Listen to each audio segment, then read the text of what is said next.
بسم اللہ الرحمن الرحیم۔ آج ہم انشاءاللہ غسل سے متعلق کچھ احکام پڑھیں گے، چونکہ ہمارے ابھی طہارت کا ہی باب چل رہا ہے۔ غسل کب فرض ہوتا ہے اور غسل کا طریقہ کیا ہے؟ رسول اللہ صلی اللہ علیہ وسلم نے فرمایا ان اللہ لا یستحی من الحق، اللہ تعالی حق بات کو بیان کرنے سے حیا نہیں کرتے۔ تو غسل کے جو مسائل ہیں ان میں بھی بعض دفعہ کچھ ایسی باتیں آتی ہیں جو بظاہر حیا کے خلاف ہیں، لیکن علم کی ایک بات ہے، سیکھنے اور سکھانے میں حیا اگر کریں گے تو پھر ظاہر ہے ساری زندگی جاہل ہی رہے گا انسان۔ اور غسل کے مسائل سیکھنا اس لیے ضروری ہے کہ غسل جب فرض ہوتا ہے تو جب تک مکمل غسل نہ ہو آپ کی نماز ادا نہیں ہوتی۔ رسول اللہ صلی اللہ علیہ وسلم نے فرمایا الماء من الماء، حدیث ہے کہ غسل فرض ہوتا ہے خواہش نفس کے ساتھ جسم سے منی خارج ہونے سے۔ مرد پہ غسل کب فرض ہوگا؟ جب اس کے جسم سے شہوت کے ساتھ منی خارج ہو۔ منی بالکل سفید رنگ کی چیز ہے، ایک ہوتی ہے مزی۔ شہوت پیدا ہونے سے اگر کسی کے مرد یا عورت کے صرف رطوبت خارج ہونا شروع ہو گئی، اس سے غسل فرض نہیں ہوتا۔ جب تک مکمل شہوت پوری نہیں ہو جاتی اور مادہ منویہ خارج نہیں ہو جاتا، چاہے احتلام کی صورت میں ہو یا کسی بھی طرح سے ہو۔ مردوں کے ساتھ چونکہ یہ بہت زیادہ ہوتا ہے، نائٹ فال کی صورت میں مردوں پر غسل کی یہ صورت بہت زیادہ فرض ہوتی ہے۔ جیسے ہی بلوغت ہوتی ہے تو احتلام شروع ہو جاتا ہے، ہفتے میں 1 دفعہ 2 دفعہ 3 دفعہ، بعض نوجوانوں کو روزانہ بھی 2 دفعہ ہوتا ہے، جبکہ خواتین میں یہ والے غسل کی صورت بہت ہی کم ہوتی ہے کہ ان کو نائٹ فال ہو یا اس طرح سے غسل فرض ہو۔ ہزاروں میں کسی ایک عورت کے ساتھ ایسا ہوتا ہے۔ ایک صورت تو یہ غسل فرض ہونے کی۔ دوسری صورت کیا ہے کہ جب انسان اپنی زوجہ کے ساتھ ملاپ کرے اور انٹرکورس ہو جائے، چاہے اس صورت میں ڈسچارج دونوں میں سے کوئی ہو یا نہ ہو، لیکن دونوں پہ غسل فرض ہو جائے گا، مرد پہ بھی اور عورت پہ بھی۔ یہ تو مردوں کے غسل کے فرض ہونے کا ہے۔ مردوں کے غسل میں ایک چیز یہ بھی ہے کہ اگر آپ نے رات کو نیند کی اور صبح آپ اٹھے اور آپ نے کپڑوں پہ نشان دیکھا، اب آپ کو یہ پتہ نہیں چل رہا کہ یہ منی کا نشان ہے یا مزی کا ہے، تو بھی آپ پر غسل کرنا فرض ہے۔ یہی سمجھا جائے گا کہ یہ آپ خواب میں ڈسچارج ہوئے ہیں۔ عورت پر جو غسل فرض ہوتا ہے ایک اور صورت میں ہوتا ہے کہ جب خواتین کو ایام آنا بند ہو جاتے ہیں، حیض یا نفاس سے جب پاک ہو جائیں، تو بھی ان پہ غسل فرض ہے۔ یہ تو غسل کی فرضیت سے متعلق احکام تھے۔ کچھ چیزیں ایسی ہیں جن میں غسل سنت ہے، فرض نہیں ہے۔ جمعہ کے دن غسل کرنا رسول اللہ صلی اللہ علیہ وسلم نے بہت زیادہ تاکید کی ہے۔ سنت کی 2 قسمیں ہیں، سنت مؤکدہ اور سنت غیر مؤکدہ۔ مؤکدہ وہ ہوتی ہیں کہ جن کو چھوڑنے کا اگر کوئی معمول بنا لے تو گناہ کا خطرہ ہے، اور ایسا شخص قابل ملامت ہے، اسے شریعت ملامت کرتی ہے، برا بھلا کہتی ہے۔ تو غسل سنت مؤکدہ ہے، ہفتے میں 1 مرتبہ، چاہے جمعے کے دن ہو یا کسی بھی دن ہو۔ جو مسلمان ہفتے میں 1 دفعہ بھی نہیں نہاتا، وہ کتنا ہی نیٹ کلین ہو، مگر شریعت کی نظر میں وہ قابل ملامت ہے، اسے تانے دینے چاہیے کہ شرم نہیں آتی ہو مسلمان مگر رہتے ہو بھنگیوں اور چماروں کی طرح۔ ملامت تو اسی کو کہتے ہیں نا۔ اس کی دلیل رسول اللہ صلی اللہ علیہ وسلم نے فرمایا، صحیح حدیث ہے، حق علی کل مسلم ان یغتسل کل اسبوع مرۃ، کہ ہر مسلمان پر لازم ہے کہ وہ ہفتے میں کم از کم 1 مرتبہ غسل کرے۔ ہر مسلمان پر لازم ہے، چاہے اس پہ غسل فرض نہ بھی ہے۔ اور کس دن بہتر ہے؟ جمعہ کے دن۔ نبی صلی اللہ علیہ وسلم نے حکم دیا ہے کہ جمعے کے دن غسل کیا جائے۔ امام احمد ابن حنبل کا مذہب یہ ہے کہ جمعے کے دن غسل کرنا واجب ہے، صرف سنت نہیں ہے بلکہ واجب ہے، لیکن جمہور کا مذہب یہ ہے کہ سنت عمل ہے۔ غیر مسلم جب اسلام قبول کرتا ہے تو اس وقت بھی اس کے لیے غسل کرنا سنت ہے۔ جب ہم مردے کو نہلاتے ہیں تو جو مردے کو نہلائے اس کے لیے بھی خود غسل کرنا افضل ہے، سنت عمل ہے۔ عید کے دن غسل کرنا سنت عمل ہے۔ تو یہ وہ تمام مواقع ہیں جن میں غسل کرنا رسول اللہ صلی اللہ علیہ وسلم کی سنت ہے۔ غسل کا طریقہ کیا ہے؟ غسل میں 3 چیزیں فرض ہیں۔ منہ بھر کے قلی کرنا، ناک میں پانی ڈالنا کہ ناک کی جو نرم جگہ ہے یہ اچھی طرح تر ہو جائے، اور پورے جسم پہ 1 مرتبہ پانی بہا دینا کہ جسم میں بال کے برابر جگہ بھی خشک نہ رہے۔ یہ تو ہے فرض، یعنی یہ کام کسی نے کسی بھی طرح سے کر لیا تو غسل ادا ہو جائے گا، چاہے اس کی نیت غسل کی تھی یا نہیں تھی۔ کوئی آدمی چلتا ہوا جا رہا ہے، پھسل کے تالاب میں گر گیا، پورے غوطے کھا کے باہر نکلا، قلی کر لے اور ناک میں پانی ڈال لے تو غسل اس کا ادا ہو جائے گا۔ البتہ چونکہ نیت نہیں تھی لہذا غسل کا ثواب نہیں ملے گا، ثواب نیت کے بغیر نہیں ملتا انسان۔ دلائل اس کے الگ موضوع ہے کہ اس کی دلیل کیا ہے کہ بغیر نیت کے بھی غسل ہو جاتا ہے، لیکن میں نے بتایا دلائل کا سیشن نہیں ہے، اس میں پھر بات لمبی ہو جائے گی۔ تو یہ تو ہے فرض، پورے جسم پہ پانی بہانا، کلی اور ناک میں پانی۔ سنت طریقہ کیا ہے؟ رسول اللہ صلی اللہ علیہ وسلم غسل کیسے کرتے تھے؟ سنت طریقہ جس پہ جو اختیار کرنا چاہیے وہ طریقہ یہ ہے کہ جب آپ غسل کے لیے بیٹھیں تو سب سے پہلے وہ جگہ دھوئیں جہاں نجاست اور ناپاکی لگی ہوئی ہے. نائٹ فال ہوا, کسی کو احتلام ہوا, تو جہاں جہاں گندگی لگی ہے پہلے اس جگہ کو دھوئیں.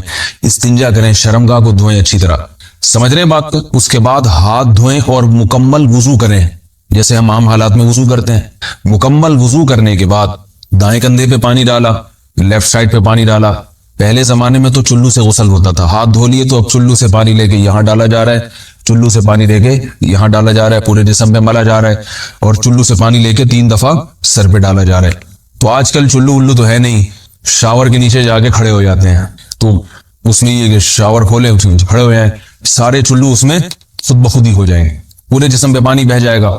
نبی صلی اللہ علیہ وسلم کے دور میں یہ جدید چیزیں نہیں تھیں, شیمپو اور صابن. تو آپ صلی اللہ علیہ وسلم بیری کے پتوں سے غسل کی ترغیب دیا کرتے تھے. بیری کے پتوں کو اگر پانی میں پکایا جائے تو پانی میں میل کچیل صاف کرنے کی صلاحیت بہت بڑھ جاتی ہے. ہمارے زمانے میں اس تکلف کی ضرورت نہیں ہے, صابن ملتے ہیں اس سے نہا لے آدمی, نہایا کریں. بہرحال کہنے کا مقصد دیا آپ لوگوں سے, تو یہ سنت طریقے سے غسل ہو جائے گا آپ کا. سمجھ رہے ہیں بات کو؟ سب سے پہلے استنجا کیا, اس کے بعد وضو کر لیا, اس کے بعد غسل کر لیا. اگر کسی نے غسل میں وضو نہیں کیا اور ویسے ہی پورے جسم پہ پانی بہا دیا تو بھی اس کا وضو خود بخود ہو جائے گا. اس غسل سے وہ نماز پڑھ سکتا ہے, کیونکہ بعض لوگ غسل کرنے کے بعد دوبارہ وضو کر رہے ہوتے ہیں. اس کی ضرورت نہیں ہے, کیونکہ جب غسل کرتے ہیں تو وضو والے اعضاء تو خود بخود اس میں دھل جاتے ہیں. یہ ہے غسل کا طریقہ. وضو کیسے ٹوٹتا ہے؟ جن چیزوں سے غسل فرض ہوتا ہے ان چیزوں سے وضو تو بہرحال ٹوٹتا ہی ہے. اس کے علاوہ بھی وضو ٹوٹتا ہے. اس سے پچھلے لیکچر میں نے کچھ تفصیل بتائی تھی کہ نجاست جسم سے کہیں سے بھی خارج ہو جائے یا نجاست نکل کے بہ پڑے, اگر قضاء حاجت کی جگہوں سے نجاست خارج ہوئی ہے تو نظر بھی آ جائے وضو ٹوٹ جائے گا, اور قضاء حاجت کے علاوہ جگہوں سے اگر نجاست خارج ہوئی ہے, خون وغیرہ ہے جیسے, تو جب تک نکل کے بہے گا نہیں تو اس وقت تک وضو نہیں ٹوٹے گا. سمجھ رہے ہیں بات کو؟ وضو کا طریقہ کیا ہے؟ سب سے پہلے دونوں ہاتھوں کو دھویا جائے, 3 دفعہ کلی کی جائے, مسواک کی جائے, 3 دفعہ ناک میں پانی ڈالا جائے, پھر پورے چہرے کو پیشانی, یہ جو ہے جہاں سے پیشانی ہماری شروع ہو رہی ہے اور تھوڑی کے نیچے تھوڑی جہاں ختم ہو رہی ہے, اور ایک کان کی لو سے دوسرے کان کی لو تک 4 اعضاء ہیں وضو میں دھونا فرض ہیں. 1 چہرہ, نمبر 2 بازو, نمبر 3 سر کا مسا, چوتھائی سر, اور نمبر 4 پاؤں کو دھونا. اس کی دلیل قرآن مجید کی مشہور آیت ہے فَاغْسِلُوا وُجُوهَكُمْ وَأَيْدِيَكُمْ إِلَى الْمَرَافِقِ. اللہ فرماتے ہیں ایمان والو, جب نماز کا ارادہ ہو تو اپنے چہروں کو اور اپنے ہاتھوں کو دھو, سر کا مسا کرو اور پاؤں کو ٹخنوں سمیت دھو. دھونے کا حکم ہے قرآن مجید میں. البتہ سر کے بارے میں یہ نہیں آئے پورے سر کا مسا کرو, بلکہ آ رہا ہے وَامْسَحُوا بِرُؤُوسِكُمْ. با کا لفظ ہے, با آتی ہے تبعیض کے لیے کہ سر کے بعض حصے کا مسا. اب بعض حصے کا قرآن حدیث میں کہیں تذکرہ نہیں ہے, تو اس میں فقہائے کرام کے اجتہادات ہیں. امام شافعی فرماتے ہیں تھوڑا سا بھی ٹچ کر لیا سر کو ہو جائے گا. امام ابو حنیفہ فرماتے ہیں نہیں, کم از کم 1/4 کا ہونا ضروری ہے. سب کے اپنے اپنے دلائل ہیں, ان دلائل میں نہیں جاتا. فقہ حنفی کو جو فالو کرنے والے ہیں تو ان کو چاہیے کم از کم 1/4 سر کا مسا, یہ فرض ہونے کے لیے ضروری. مگر سنت کیا ہے؟ پورے سر کا مسا. نبی صلی اللہ علیہ وسلم دونوں ہاتھوں کو بھگو کے پورے سر کا مسا کرتے تھے ایسے. سمجھ رہے بات کو؟ اور مسا کے جو یہ ٹیکنیکل طریقے ہیں کہ آپ یوں پہلے انگلی بنائیں, پھر یوں لے کر جائیں, پھر یوں گھما کے لائیں, پھر یوں, یہ ٹیکنیکل طریقے حدیث سے ثابت نہیں. مسا کا طریقہ کیا ہے؟ بھیگا ہوا ہاتھ لے کے ایسے پورے سر کو ہو گیا. پھر حدیث میں یہ بھی ہے کہ یوں لے جاؤ اور یہ بھی ہے کہ 2 واپس بھی لے کر آؤ, دونوں طرح سے ثابت.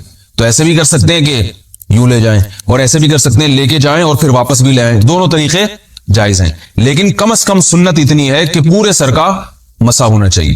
بعض لوگوں کو شو مارنے کا شوق ہوتا ہے, اگر وہ واپس لائیں تو بال ان کے خراب ہو جاتے ہیں, کہتے ہیں یار یہ پھر مسئلہ خراب ہو جائے گا. تو پھر ایسے لوگ صرف یوں ہی لے جائیں کافی ہے. افضل تو یہ کہ یوں بھی لے جائیں, دونوں طرح سے صحیح ہے. بہرحال دونوں حدیث سے ثابت ہیں. سمجھ رہے بات کو؟ اور یہاں ایک اہم مسئلہ بتا دوں, قرآن مجید نے پاؤں کو دھونے کا حکم دیا ہے, پاؤں پہ مسا کرنے کا حکم نہیں دیا. اور حدیث میں خفین پر مسا کرنے کا حکم ہے. تو قرآن اور حدیث کو فقہاء نے جمع کیا ہے. لہذا وہ موزے جن میں آسانی سے پاؤں دھوئے جا سکتے ہیں ان میں چاروں ائمہ کے نزدیک پاؤں پہ مسا کرنا جائز نہیں. سعودی عرب میں جو بعض سلفی حضرات اور یہاں ہمارے ہاں بھی اہل حدیث حضرات نے عام موزوں پر بھی جو مسا کی ایک روایت ڈال دی ہے, اسلاف میں, تابعین, تبع تابعین میں اور چاروں ائمہ کے مذاہب میں اس کا ثبوت نہیں ملتا. اگر اسلاف میں کوئی قائل بھی ہے تو ایک شاذ قول, اکا دکا قول ملتا ہے, ورنہ یہ ائمہ اربعہ کے مذہب کے خلاف ہے. اور جو احادیث جو نقل ہوتی ہیں صحیح سند کے ساتھ ان کے بھی خلاف اور قرآن کی آیت کے بھی خلاف ہے. اس لیے کسی نے عام ساکس پہ اگر مسا کر لیا، جو عام طور پہ آفس پہن کے جاتے ہیں لوگ، اس میں تو پاؤں، آپ اگر ساکس کو پانی کے نیچے رکھیں پورا پاؤں دھل جائے گا آرام سے. تو وہاں کیا ہو رہا ہے کہ قرآن مجید کے حکم کی مخالفت لازم آ رہی ہے، آپ پاؤں دھو نہیں رہے. تو اس لیے ہم یہ سمجھتے ہیں کہ اس صورت میں نماز ادا نہیں ہوگی. سعودی عرب میں بعض سلفی حضرات نماز پڑھاتے ہیں، وہ ایسے ہی کرتے ہیں کہ عام ساکس پہ مسا کر کے نماز پڑھا لیتے ہیں. تو فتویٰ اسی پر ہے کہ ان کی اگر کسی کو یقین ہے کہ اس نے عام ساکس پہ مسا کر کے نماز پڑھائی ہے تو اس کے پیچھے نماز ادا نہیں ہوگی، کیونکہ قرآن کے مطابق اس کا وضو ہوا ہی نہیں ہے. صدیوں تک کوئی بھی اس قول کا قائل نہیں رہا ہے کہ عام ساکس پہ بھی مسا ہو جاتا ہے. یہ ابن تیمیہ رحمہ اللہ تعالیٰ 7ویں صدی میں اس کے قائل تھے، اور تابعین میں اکا دکا قول ملتے ہیں اس کے، لیکن شاذ قول ہیں، مرجوح قول ہیں جن پر امت نے فتویٰ نہیں دیا. اور اب سعودی عرب میں بعض سلفی حضرات اس کے قائل ہیں. ہمارے ہاں اہل حدیث حضرات بھی چونکہ اکثر سعودی عرب کے سلفی حضرات ہی کو فالو کرتے ہیں، تو انہوں نے بھی وہیں سے یہ فتویٰ لیا ہے. لیکن ائمہ اربعہ کے مذہب میں اور دلائل کے لحاظ سے دیکھا جائے تو یہ مذہب کمزور ہے. قرآن نے پاؤں کو دھونے کا حکم دیا، آپ دھوئیں گے پاؤں جب تک دھونا ممکن ہے. چمڑے کے موزے ہیں ان کو دھونا ممکن نہیں ہے اتارے بغیر، لہذا ان موزوں کے اوپر مسا ہو جائے گا. تو اس سے قرآن پر بھی عمل ہو جائے گا اور حدیث پر بھی عمل ہو جائے گا. اس لیے ائمہ اربعہ نے جو قرآن و حدیث کو سمجھ کے جو فیصلہ کیا ہے اس پہ چلنا ہمارے لیے زیادہ مفید ہے بنسبت آج کل کے جو علماء ہیں ان کی اپنی ذاتی آراء پر. اس لیے یہ بھی ایک وضو سے متعلق اہم مسئلہ تھا. سمجھ رہے ہیں؟ باقی تو ماشاءاللہ وضو کرنا سب کو آتا ہی ہے. اور وضو کے بعد دعا کیا ہے؟ کلمہ شہادت، اشہد ان لا الہ الا اللہ وحدہ لا شریک لہ اشہد ان محمدا عبدہ ورسولہ اللہم اجعلنی من التوابین واجعلنی من المتطہرین. اے اللہ تو مجھے بار بار توبہ کرنے والوں میں شامل کر دے اور بار بار پاکیزہ رہنے والوں میں شامل کر دے. توبہ اس لیے کہ میں نے ظاہری طہارت تو حاصل کر لی، مجھے روحانی طہارت بھی عطا کر دے. اگر میں نے گناہ کی ہوں تو مجھے ان سے بھی توبہ کی توفیق عطا فرما لے، تاکہ اس لحاظ سے بھی میرا وضو ہو جائے، اس لحاظ سے بھی میں پاک ہو جاؤں. سبحانک اللہم و بحمدک، نشہد ان لا الہ الا انت، نستغفرک و نتوب الیک.